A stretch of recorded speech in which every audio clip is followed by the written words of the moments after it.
CM చంద్రబాబుతో deputy CM Pawan Kalyan 2:30 గంటల పాటు చర్చించారు. ఇది పూర్తిగా రాజకీయ అంశాలపై జరిగిన సమావేశంగా జనసేన టీడీపీ వర్గాలు చెబుతున్నాయి.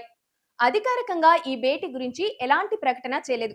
లడ్డూ అంశంపై క్లీన్ చిట్ వచ్చినట్లుగా వైసీపీ చేసుకుంటున్న ప్రచారాన్ని కూటమి గట్టిగా తిప్పికొట్టలేకపోయిందన్న అభిప్రాయం ఉండటంతో తదుపరి వ్యూహంపై చర్చించినట్లుగా చెబుతున్నారు.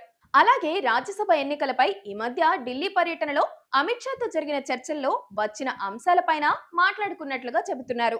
రాజ్యసభ అభ్యర్థుల అంశం పైన అధినేతలిద్దరూ సుదీర్ఘంగా చర్చించారు.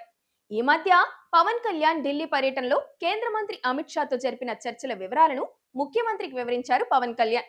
రాష్ట్రంలో ఖాళీ అవుతున్న 4 రాజ్యసభ స్థానాల్లో కూటమి పక్షాలైన జనసేన, బీజేపీలకిచ్చే ప్రాధాన్యతపై వీరిద్దరూ ఒక ప్రాథమిక అవగాహనకొచ్చారు.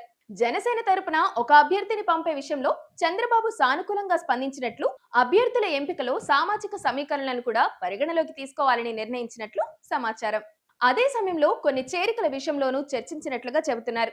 వైసీపీ నుంచి కొంతమంది మంచి ఇమేజ్ ఉన్న నేతలు పార్టీలోకి వచ్చేందుకు సంకేతాలు పంపుతున్నారని, వారి విషయంలో ఎలా స్పందించాలన్నది కూడా చర్చించినట్లుగా చెబుతున్నారు. అసెంబ్లీ సమావేశాలు వచ్చే వారం ప్రారంభం కాబోతున్నాయి. వైసీపీ హాజరయ్యే అవకాశం లేదు కాబట్టి ఆ పార్టీ వ్యవహారాన్ని ప్రజల్లోకి తీసుకెళ్లి రాజ్యాంగ పరంగా తీసుకోవాల్సిన చర్యలపైన మాట్లాడుకున్నట్లుగా తెలుస్తోంది.